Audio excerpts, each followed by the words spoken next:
Hi friends, welcome to my channel. పారిజాతం ముందే దాసుని షూట్ చేయబోతూ శివనారాయణకి అడ్డంగా దొరికిపోయిన జ్యోత్స్న ట్విస్ట్ అదిరింది. అసలు ఇదంతా ఎలా జరగబోతుంది అనేది ఈ వీడియోలో తెలుసుకుందాం. ఇక దీప అయితే తన తల్లిదండ్రులకి శివనారాయణకి దగ్గర కావాలని దీప అయితే ఇక కార్తీక్ని అడ్డం పెట్టుకొని సుమిత్ర ఇంట్లో అయితే ఉంటుంది. ఇక సుమిత్ర ఇంట్లో ఉంటూ వాళ్ళకి కావాల్సినవన్నీ కూడా వండి పెడుతూ ఉంటుంది. ఇక అందరూ కూడా భోజనానికి కూర్చుంటారు. భోజనానికి కూర్చున్న తర్వాత అప్పుడే ఇక సుమిత్ర అయితే ఇవన్నీ ఎవరు వండారు అని అడుగుతూ ఉంటుంది. నేనే చేశానమ్మా అని అంటూ ఉంటుంది. దీప అందరినీ కూడా ఒకేసారి చంపేయాలని ఫుడ్లో నువ్వేదైనా పాయిజన్ కలిపావా ఏంటి అని సుమిత్ర అంటుంది. ఆ మాట విని ఒక్కసారి దీప అయితే చాలా బాధపడుతూ ఉంటుంది. ఏంటమ్మా అలా మాట్లాడుతున్నారు అని అడుగుతూ ఉంటుంది. దీప, అత్త ఎందుకు నువ్వు ఇంత కఠినంగా మాట్లాడుతున్నావు అని కార్తీక్ అయితే అంటూ ఉంటాడు. నా కూతురు జీవితాన్ని నాశనం చేయాలని చూసింది, నా భర్తని చంపాలని చూసింది. అలాంటిది ఇంట్లో వాళ్ళందరినీ చంపడానికి ఏదైనా ప్లాన్ చేసి ఉండొచ్చు కదా అని సుమిత్ర అంటూ ఉంటే, మరి తన మీద కూడా అటాక్ జరిగింది కదత్తా, ఒకవేళ మీరెవరైనా తనని చంపించాలని చూసారా అని అడుగుతూ ఉంటాడు. కార్తీక్ అయితే చూడత్తా, మనం కళ్ళ ముందు జరిగేవి ఎప్పుడూ కూడా కొన్ని నిజాలు జరగవు, మనం కళ్ళ ముందు చూసేవి కూడా అవి నిజాలు కావు, గుర్తుపెట్టుకో అని అంటూ ఉంటాడు. కార్తీక్ అయితే అప్పుడు ఇక దశరథ అయితే సుమిత్రతో అంటూ ఉంటాడు, దీపకి ఒకవేళ చంపేయాలన్నంత కోపం మన మీద ఏముంటుంది, నువ్వు ఎందుకు అలా ఆలోచిస్తున్నావు? పోనీ కార్తీక్ని దక్కించుకోవాలని అనుకుంటుందంటే కార్తీక్ని ఆల్రెడీ తను పెళ్లి చేసుకోవాలనుకుంది. ఆస్తి కోసమా అంటే తనకి ఆస్తిలో ఎందుకు భాగం ఉంటుంది? అలాంటివేవి కూడా తనకి సంబంధం లేని విషయాలు. మరి మనలందరినీ చంపేంత దుర్మార్గురాలైతే దీప కాదు సుమిత్ర అని అంటూ ఉంటాడు దశరథ. అయితే అప్పుడు ఇక సుమిత్ర అయితే ఏమీ మాట్లాడకుండా తను తలంచుకొని ఇక తింటూ ఉంటుంది. ఇదంతా జరుగుతూ ఉండగానే ఇక దీప ఏడవడం చూసిన జ్యోత్స్న అయితే, ఈ ఇంట్లోకి కావాలని అడుగు పెట్టావు కదే, ఇక రోజు ప్రతిరోజు ఇలాగా మాటలతో చిత్రవద చేస్తూ నిన్ను ఏడిపిస్తూనే ఉంటాను అని అంటూ ఉంటుంది జ్యోత్స్న అయితే. అప్పుడే ఇక దశరథ అయితే రోజు రోజుకి జ్యోత్స్న ఆగడాలు శృతి మించిపోతున్నాయి. ఈ జ్యోత్స్న అసలు దాసుని ఎందుకు చంపాలనుకుందో మొత్తం క్లియర్గా తెలుసుకోవాలంటే ఏదోటి చెయ్యాలి అని అనుకుంటూ ఉంటాడు దశరథ. అయితే వెంటనే దశరథ అయితే డాక్టర్కి ఫోన్ చేస్తాడు. డాక్టర్కి ఫోన్ చేసి దశరథ అయితే అంటూ ఉంటాడు, దాసుకి ఇంకా గతం గుర్తుకు రాకపోవడం ఏంట్రా, నాకేమీ అర్థం కావడం లేదు అని దశరథ అంటూ ఉంటే, నాకు అదే అర్థం అవడం లేదు, దాసుకి పాటికి గతం అంతా కూడా గుర్తు వచ్చేసి ఉండాలి, కానీ తనకి గతం గుర్తుకు రాలేదంటే ఎక్కడో ఏదో ప్రాబ్లం జరిగింది అని అంటూ ఉంటాడు డాక్టర్. అయితే మరి ఇప్పుడు దానికి పరిష్కారం ఏంటి? ఎంత డబ్బు ఖర్చైనా పర్వాలేదు, దాసుకి గతం గుర్తుకు రావాలి, దాసు నుంచి నిజాలు నేను రాబట్టాలి అని అంటూ ఉంటాడు దశరథ. అయితే ఇదంతా కూడా జ్యోత్స్న అయితే వినేసి షాక్ అయిపోతూ ఉంటుంది. అప్పుడు ఇక జ్యోత్స్న వినడం అంతా కూడా పారిజాతం చూస్తూ ఉంటుంది. దాసు గురించి దశరథ వేరే డాక్టర్తో మాట్లాడుతూ ఉంటే జ్యోత్స్న ఎందుకు కంగారు పడిపోతూ ఉంది అని అనుకుంటూ ఉంటుంది పారిజాతం. ఇక దశరథతో డాక్టర్ అయితే, అమెరికా నుంచి ఒక స్పెషల్ ఇంజెక్షన్ అయితే నేను తెప్పిస్తున్నాను, ఈ ఇంజెక్షన్కి ఎంత గతం మర్చిపోయిన వాళ్ళైనా సరే వాళ్ళకి గతంలో జరిగినవన్నీ కూడా గుర్తుకొస్తాయి, ఎటువంటి సైడ్ ఎఫెక్ట్స్ ఉండవు, కానీ ఇది రావడానికి 4 రోజులు టైం పడుతుందిరా అని దశరథతో తన ఫ్రెండ్ డాక్టర్ అయితే చెప్తూ ఉంటాడు. అప్పుడు ఇక దశరథ అయితే, ఎన్ని రోజులైనా పర్వాలేదు, దాస్కి గతం గుర్తుకు రావాలి, నిజాలు బయటపడాలి అని అంటూ ఉంటాడు దశరథ. అప్పుడు ఇక జ్యోత్స్న అయితే, నిజాలు బయటపడేలోపు ఆ దాసుని నేను పైకి పంపించేస్తాను కదా అని అనుకుంటూ ఉంటుంది. అలా తను కొంచెం పెద్దగా అనడంతో ఆ మాట పారిజాతం అయితే వినేస్తుంది. ఇదేంటి, దాసు గతం గుర్తుకు వస్తే జ్యోత్స్న దాసుని మళ్ళీ చంపేస్తానంటూ తనలే తానే అనుకుంటుందేంటి, అసలు ఏమై ఉంటుంది, దాసుని నిజంగానే కొట్టింది జ్యోత్స్ననేనా అని డౌట్ అయితే మళ్ళీ వస్తుంది పారిజాతానికి. తరువాత ఇక జ్యోత్స్న అయితే గదిలోకి వెళ్తుంది. గదిలోకి వెళ్ళి జ్యోత్స్న అయితే నేను వెంటనే ఆ దాసుని కలవాలి, ఆ దాసుతో మాట్లాడాలి. అసలు తనకి గతం గుర్తుకు వచ్చే ఉంటుంది, కానీ తనకి గతం గుర్తుకు రానట్టు నటిస్తున్నాడు అని అంటూ జ్యోత్స్న అయితే దాసు దగ్గరికి వెళ్ళాలని నిర్ణయం తీసుకుంటుంది. ఇంతలో పారిజాతం జ్యోత్స్న దగ్గరికి అయితే వస్తుంది. ఏంటి జ్యోత్స్న, నీలోనే నువ్వు అలా కోప్పడుతున్నావు, అలా టెన్షన్ పడుతున్నావు, ఒళ్ళంతా అలా చెమటలు పట్టేస్తున్నాయేంటి అని పారిజాతం అడుగుతూ ఉంటే అప్పుడే ఇక ఏం లేదు అంటూ చెప్తూ ఉంటుంది జ్యోత్స్న. ఏమీ లేకపోవడం ఏంటి, ఎందుకు నీకు అంత చెమటలు పడుతున్నాయి ఒళ్ళంతా, ఏమైనా ఒంట్లో బాగోలేదా అని పారిజాతం మరోసారి అడుగుతుంది. ఈలోగా అక్కడికి శివన్నారాయణ అయితే వస్తాడు. అప్పుడే ఇక శివన్నారాయణ అయితే తలుపు చాటుగానే ఉండి వింటూ ఉంటాడు. ఇంతలో ఇక జ్యోత్స్న అయితే ఏం లేదు గ్రాని, రేపు నేను దాసు బాబాయ్ని చూడ్డానికి వెళ్తున్నాను అని అంటూ ఉంటే ఏంటి, దాసుని చూడ్డానికి వెళ్తున్నావా, ఎందుకు అని అడుగుతూ ఉంటే చూడాలనిపిస్తుంది గ్రాని, అందుకనే వెళ్తున్నాను అని చెప్తూ ఉంటుంది జ్యోత్స్న. తర్వాత ఇదంతా విని శివన్నారాయణ అయితే దాసు దగ్గరికి వెళ్ళి ఇదేం చేస్తుంది, కంపల్సరీగా వెళ్ళాలని చెప్తుంది. అసలు జ్యోత్స్న దీప వచ్చిన దగ్గర నుంచి ఎందుకో ఒక రకమైన కంగారు పడుతుంది, అసలు ఆ కంగారు ఏంటో తెలుసుకోవాలి అని అనుకుంటూ ఉంటాడు శివన్నారాయణ. అయితే ఇది దాసుని కలవడానికి ఎందుకు వెళ్తుందో అస్సలు కూడా అర్థం కావడం లేదు. దాసుని కలవడానికి ఎందుకు వెళ్తుంది జ్యోత్స్న, రేపు దీనికి తెలియకుండానే దీన్ని ఫాలో అవుతూ వెళ్తూ ఉండాలి అని పారిజాతం కూడా అనుకుంటూ ఉంటుంది. ఉదయం అవుతుంది. ఉదయం అవ్వంగానే అప్పుడే ఇక జ్యోత్స్న అయితే దాసు దగ్గరికి అయితే వెళ్తుంది. అలా దాసు దగ్గరికి వెళ్ళిన తర్వాత పారిజాతం జ్యోత్స్నాని ఫాలో అవుతూ వెళ్ళి కిటికీలో నుంచి లోపలికైతే చూస్తూ ఉంటుంది. అప్పుడు ఇక శివన్నారాయణ కూడా అక్కడికి వచ్చి కిటికీ దగ్గర నిలబడి చూస్తూ ఉంటాడు. అప్పుడే దాసు ఒక్కడే ఇంట్లో ఉంటాడు. కాశీ స్వప్న గుడికైతే వెళ్తారు. అప్పుడే ఇక స్వప్న అయితే కాశీ స్వప్న ఇద్దరు ఎక్కడికి వెళ్ళారు అని అడుగుతూ ఉంటుంది దాసుని. వాళ్ళిద్దరూ గుడికి వెళ్ళారు అని అనడంతో అప్పుడే ఇక ఆ మాట విని ఎంతో ఆనందపడుతూ, అంటే ఇప్పుడు నేను నీతో మాట్లాడడానికి, నిన్నేదైనా చేయడానికి కూడా ఎవ్వరు కూడా అడిగేవాళ్ళు లేరనమాట. అసలు నీకు గతం గుర్తుకు వచ్చింది కదా, గతం గుర్తుకు రానట్టు నువ్వు నటిస్తున్నావు నిజమేనా అని అడుగుతూ ఉంటుంది జ్యోత్స్న. అప్పుడే ఇక ఏమీ తెలియనట్టు నటిస్తూ ఉంటాడు దాసు. అయితే గతం గుర్తుకు రావడం ఏంటి, గతం మర్చిపోవడం ఏంటి, ఏం మాట్లాడుతున్నావు నువ్వు అని అనగానే నేనేం మాట్లాడుతున్నానో నీకు తెలుసు నాన్న అని నాన్న అని పిలుస్తుంది జ్యోత్స్న. అది విని ఒక్కసారే శివన్నారాయణ షాక్ అయిపోతూ దాసుని నాన్న అని ఎందుకు పిలుస్తుంది జ్యోత్స్న అని అనుకుంటూ ఉంటాడు శివన్నారాయణ. ఇంతలో దాసు కూడా షాక్ అయిపోయి చూస్తూ ఉంటాడు. ఏంటి నాన్న, నిన్ను నాన్న అని పిలిచానని షాక్ అయిపోయి చూస్తూ ఉండిపోయావా అని అడుగుతూ ఉంటుంది జ్యోత్స్న. నీకు గతం గుర్తుకు వచ్చి నువ్వు బావకి నిజం చెప్పేసి ఇప్పుడు బావ నన్ను ఒక ఆట ఆడుకునేలా చేశావు, అందుకని నీకు నేను ఒక మంచి పనిష్మెంట్ ఇవ్వబోతున్నాను అని రివాల్వర్ అయితే తీస్తుంది. చెప్పు, నీకు గతం గుర్తుకొచ్చింది కదా అని అంటూ ఉంటే ఎంతమందిని చంపి నీ అడ్డు తొలగించుకుంటావో ఏదో ఒక రోజు నీ బండారం మొత్తం బయటపడుతుంది. ఆ రోజు నువ్వు క్షమాపణ అడిగినా కూడా నిన్ను ఎవ్వరూ కూడా క్షమించరు అని అంటూ ఉంటాడు దాసు. అయితే అప్పుడే జ్యోత్స్న అయితే అదేంటి నాన్న, నేను గన్ను పేల్చుకున్నానే, నీ దగ్గర నీతి కబుర్లు చెప్పుకోవాల్సి వస్తుంది. చూడు, నువ్వు మా దారికి నా దారికి అడ్డొచ్చావంటే మాత్రం నిన్ను కన్న తండ్రి నన్ను కూడా చూడను, చంపేస్తాను అని అంటూ ఉంటుంది జ్యోత్స్న. ఒక్కసారే కుప్పకూలిపోతాడు శివన్నారాయణ. అయితే ఇదేంటి, దాసుని నాన్న అని పిలుస్తుంది, అసలు వారసుడివి నువ్వే అని అంటుంది.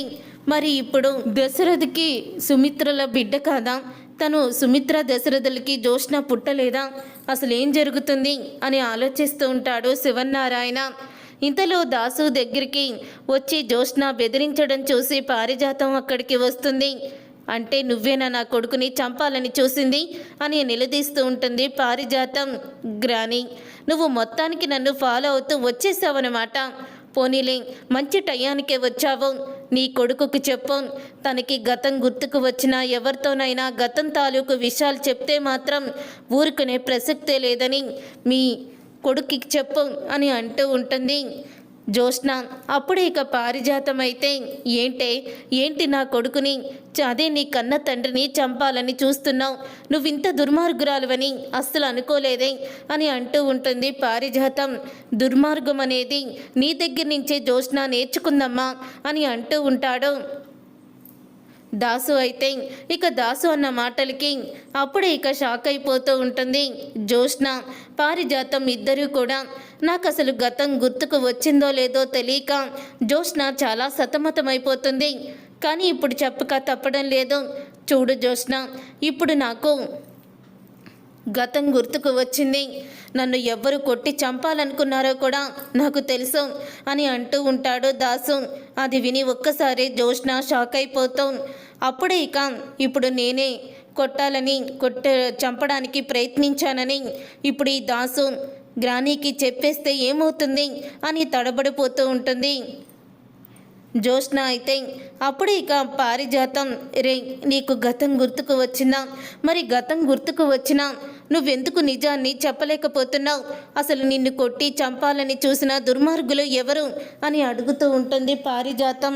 అప్పుడే ఇక ఇంకెవరమ్మా, నువ్వు అల్లారు ముద్దుగా శివనారాయణ ఇంటికి దొంగ వారసురాలుగా తీసుకువెళ్ళావే నీ మనవరాలు జ్యోత్స్నని నన్ను బస్టాండ్లో తల మీద కొట్టి చంపాలని చూసింది అని అంటూ ఉంటాడు దాసు. అప్పుడే ఇక దాసు మాట విని ఒక్కసారి షాక్ అయిపోతూ ఉంటుంది పారిజాతం. అయితే ఆ రోజు మీ నాన్నని తల మీద కొట్టి చంపాలని చూసింది నువ్వా అని అనగానే, అవును నేనే చంపాలనుకున్నాను. ఆ రోజే ఇక మొత్తం కూడా అయిపోయిందనుకున్నాను, కానీ మళ్ళా వచ్చాడు అని అంటూ ఇక జ్యోత్స్న అయితే తిట్టుకుంటూ ఉంటుంది. అప్పుడే పారిజాతం, ఏ కొడుకు కోసమైతే శివనారాయణని మోసం చేసి నిన్ను ఆ ఇంటి వారసురాలుగా నేను తీసుకువెళ్ళాను, ఆ కొడుకునే నువ్వు చంపాలని చూస్తే నిన్నెందుకు వదిలిపెడతానే, నిన్ను నేను వదిలిపెట్టను అని జ్యోత్స్న చెంప పగలగొడుతుంది పారిజాతం. అప్పుడే అది విని శివనారాయణ షాక్ అయిపోతూ, సుమిత్ర దశరథులకు పుట్టిన బిడ్డని పారిజాతం ఎక్కడో ఏదో చేసింది, అందుకనే తను ఇలా తడబడిపోతుంది అని అనుకుంటూ ఉంటాడు శివనారాయణ. అప్పుడే ఇక జ్యోత్స్న అయితే, ఏం చేస్తావు గ్రాని, నువ్వు నన్ను ఏమీ చెయ్యలేవు. ఎందుకంటే మాయల పకీరు ప్రాణాలు చిలకలో ఉన్నట్టు ఇప్పుడు నా ప్రాణాలు నా తండ్రిలో ఉన్నాయి. నేను చేసే పనులకి ఆయనకి కోపం వస్తుంది తప్ప కన్న బిడ్డనని ప్రేమ అయితే ఉంది దాసుకి నేనంటే. మరి నా తండ్రి ఎదురే నన్ను చంపేస్తావా నువ్వు అని అంటూ ఉంటుంది జ్యోత్స్న. అయినా నీకు ఆ ఛాన్సు నేను ఇవ్వను గ్రాని. నేను నీ కొడుకుని గతం గుర్తుకు వచ్చి నిజాలు ఎవ్వరికీ తెలియకుండానే భూమి మీద నుంచి పైకి పంపించేస్తాను అని అంటూ ఉంటే అప్పుడే ఇక అది విని ఒక్కసారి షాక్ అయిపోతూ ఉంటుంది పారిజాతం. ఇక గన్ను గురిపెట్టి నీ కొడుకుని చంపేస్తాను అని అంటూ బెదిరిస్తూ ఉంటుంది. అప్పుడే ఇక కూతురి చేతిలో చనిపోయిన తండ్రిగా మిగిలిపోతాను, నీలాంటి దుర్మార్గురాలైన కూతురికి తండ్రిగా ఉండడం కన్నా ఇలా చావడమే కరెక్టు. మా అమ్మ చేసిన పాపానికి నేను శిక్ష అనుభవిస్తాను. దశరథ అన్నయ్య సుమిత్ర వదిన కూతుర్ని మాయం చేసి నా కూతుర్ని ఆ ఇంటి వారసురాలుగా చేసిన మా అమ్మ పాపం చేసింది, ఆ పాపాన్ని నా చావుతో నేను కడిగేస్తాను అని అంటూ ఉంటాడు దాసు. అయితే అప్పుడే ఇక దాసు మాటలకి ఒక్కసారి శివనారాయణ షాక్ అయిపోతూ ఉంటాడు. శివనారాయణ షాక్ అయిపోతూ, అంటే జ్యోత్స్న నా సొంత మనవరాలు కాదు, మరి నా మనవరాలు ఏమైంది అని అనుకుంటూ ఉంటాడు శివనారాయణ. అయితే అసలు వారసురాలు బ్రతికే ఉందని చెప్పాను కదమ్మా, అసలు వారసురాలు ఎవరూ కాదు, దీపే అసలు వారసురాలు అని అంటూ ఉంటే ఆ మాట విని షాక్ అయిపోతూ ఉంటాడు శివనారాయణ. అయితే దీప నా వారసురాల, నా రక్తమా అని షాక్ అయిపోతూ ఉంటాడు శివనారాయణ. అప్పుడు ఇక జ్యోత్స్న అయితే, నువ్వు ఈరోజు గ్రానీతో చెప్పిన నిజాన్ని ఎక్కడ కూడా బయట పెట్టడానికి వీల్లేదు. ఒకవేళ నువ్వు గ్రానీ చెప్పిన నిజాన్ని బయట పెట్టావనుకో, ఎవ్వరిని కూడా వదలను. వరుసగా అందరినీ చంపుకుంటూ పోతాను అని అంటూ ఉంటే ఆ మాట విని ఒక్కసారి షాక్ అయిపోతూ ఉంటుంది పారిజాతం. ఓసే దుర్మార్గురాలా, నువ్వింతకి తెగిస్తావని అనుకోలేదే, నిన్నేం చేస్తానో చూడు అంటూ గన్ను అయితే లాక్కోబోతుంది పారిజాతం. గ్రాని, ఒకవేళ మీరిద్దరూ ఎవరికైనా నిజం చెప్పాలనుకుంటే ఈ గన్నుతో నేనే షూట్ చేసుకొని చచ్చిపోతాను అని అంటూ ఉంటే ఆ మాట విని ఒక్కసారే షాక్ అయిపోతూ ఉంటాడు దాసు. అయితే అప్పుడే పారిజాతం కూడా ఏంటే నువ్వు చెప్పేది అని అనగానే, నన్ను చంపేంత కోపం మీ ఇద్దరికి ఉండొచ్చు, కానీ నేను చనిపోతే మీరిద్దరూ కూడా తట్టుకోలేరు.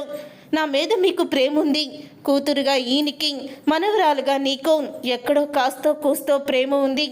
ఇప్పటి వరకు కూడా నేను దీపని ఆ కుటుంబానికి దూరం చేసి నేను మంచిదల్లా నటించుతూ వచ్చాను, ఇప్పుడు కూడా అలాగే ఉంటాను. ఆస్తి మొత్తం నా పేరు మీదకి వచ్చే వరకు కూడా నేను ఇలాగే నటిస్తూ ఉంటాను. కానీ నిజాన్ని బయట పెట్టాలనుకుంటే మీరు ఆ మరుక్షణమే నేను సూసైడ్ చేసుకుంటాను అని అంటూ ఉంటుంది జ్యోత్స్న. ఇక నిజం తెలుసుకున్న శివనారాయణ అయితే ఇక బాధపడుతూ ఇంటికైతే వెళ్ళిపోతాడు. ఇక బాధపడుతూ ఇంటికి వెళ్ళిన శివనారాయణ ఒక్కసారి సోఫాలో కుప్పకూలిపోతాడు. అప్పుడే అది గమనించిన సుమిత్ర, మావయ్య గారు ఏమైంది మీకు, ఎందుకు అలా ఉన్నారు అని అడుగుతూ ఉంటుంది. ఏవండి తొందరగా రండి అని అంటూ ఉంటే అప్పుడే ఇక దశరథ వస్తాడు, దీప అలాగే కార్తిక్ కూడా వస్తారు. కార్తిక్ అయితే ఏమైంది తాత, ఎందుకు అలా ఉన్నావు అని అడుగుతూ ఉంటే, ఏమైంది తాతయ్య గారు, మంచినీళ్ళు తీసుకురమ్మంటారా అని దీప అడుగుతూ ఉంటుంది. అప్పుడే ఇక దీపని దగ్గరికి రమ్మని ఇక దీపని చెయ్యి పట్టుకొని చెయ్యి మీద పడి కుమిలిపోతూ అంటూ ఉంటాడు శివనారాయణ. కళ్ళ ముందే ఇంటి వారసురాలు తిరుగుతూ ఉంటే, గుర్తుపెట్టలేని గుడ్డివాణ్ణైపోయానమ్మా నేను అని అంటూ ఉంటాడు శివనారాయణ. జ్యోత్స్న చేసిన మాయలో మేము కూడా ఒక పావుల్లా మారి మా రక్తాన్ని మేమే గుర్తించలేకపోయాము అని అంటూ ఉంటే ఇక ఆశ్చర్యపోతూ ఉంటారు అందరూ కూడా. ఏంటి నాన్న నువ్వు చెప్పేది అని అనగానే అప్పుడే దీప ఎవరనుకుంటున్నావురా, దీప నా మనవరాలు, నా రక్తం పంచుకొని పుట్టిన నా మనవరాలురా, నీకు సుమిత్రకి పుట్టిన బిడ్డ అని అనగానే ఒక్కసారే షాక్ అయిపోతూ ఉంటారు సుమిత్ర, దశరథ ఇద్దరూ కూడా. అప్పుడే సుమిత్ర అయితే ఏం మాట్లాడుతున్నారు మావయ్య గారు, నా కన్న బిడ్డ జ్యోత్స్న అని అనగానే, కాదమ్మా నీ కన్న బిడ్డ దీపే, జ్యోత్స్న దాసు కూతురు. పారిజాతం ఆస్తి కోసం నేను తనని సరిగ్గా పట్టించుకోలేదని నా మీద ఉన్న పగతో వీళ్ళిద్దరూ పుట్టినప్పుడు దాసుకు పుట్టిన బిడ్డని తీసుకువచ్చి నీ ఒడిలో పడుకోబెట్టి దీపని బస్టాండ్లో వదిలేసింది అని అంటూ నిజాన్ని బయట పెడతాడు. అది విని ఒక్కసారే షాక్ అయిపోతూ ఉంటాడు దశరథ. దాసు నిజం చెప్పడానికి వస్తున్నప్పుడు జ్యోత్స్న దాసు తల మీద కొట్టింది, దాసు నాతో చెప్పాలనుకున్న నిజం ఇదే అన్నమాట అని షాక్ అయిపోతూ ఉంటాడు దశరథ కూడా. అప్పుడే అమ్మా దీప, ఇన్ని రోజులు జ్యోత్స్న మాటలు విని నిన్ను నేను ఎన్నో మాటలు అన్నాను, ఎంతో అవమానించాను, నా మీద నాకే అసహ్యం వేస్తుంది అని అంటూ ఉంటాడు శివనారాయణ. ఇంతలో పారిజాతం జ్యోత్స్న ఇద్దరి ఇంటికైతే వస్తారు. శివనారాయణని పట్టుకొని బాధపడుతున్న దీపని చూసి షాక్ అయిపోతూ ఉంటుంది జ్యోత్స్న. ఏంటే మా తాతయ్యని పట్టుకొని నువ్వేడుస్తున్నావేంటి అని అడుగుతూ ఉంటుంది. అప్పుడే ఇక జ్యోత్స్న చెంప పగలు కొడతాడు శివనారాయణ. అయితే మీ తాతయ్య ఎవరే, ఎవరు నువ్వు నా కొడుకుకు పుట్టావా, కాదో నువ్వు అసలు నా ఫ్యామిలీ నెంబర్వే కాదో, అసలు మనవరాలు దీప, ఇదే నా ఇంటి వారసురాలు అని అంటూ ఉంటాడు శివనారాయణ.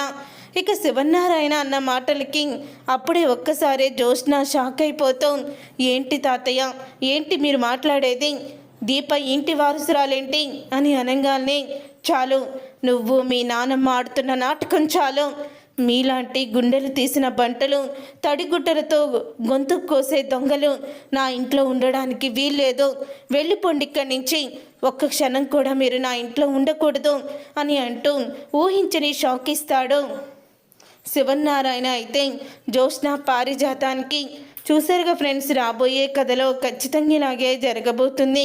మరి ఇలాగే జరగాలని మీరైతే కోరుకుంటున్నారా? అయితే వీడియోని తప్పకుండా లైక్ చేసి ఛానల్ని సబ్స్క్రైబ్ చేసుకొని పక్కనే ఉన్న గంట సింబల్ ఆల్ అని క్లిక్ చేయండి. అప్పుడు మేము పెట్టే ప్రతి వీడియో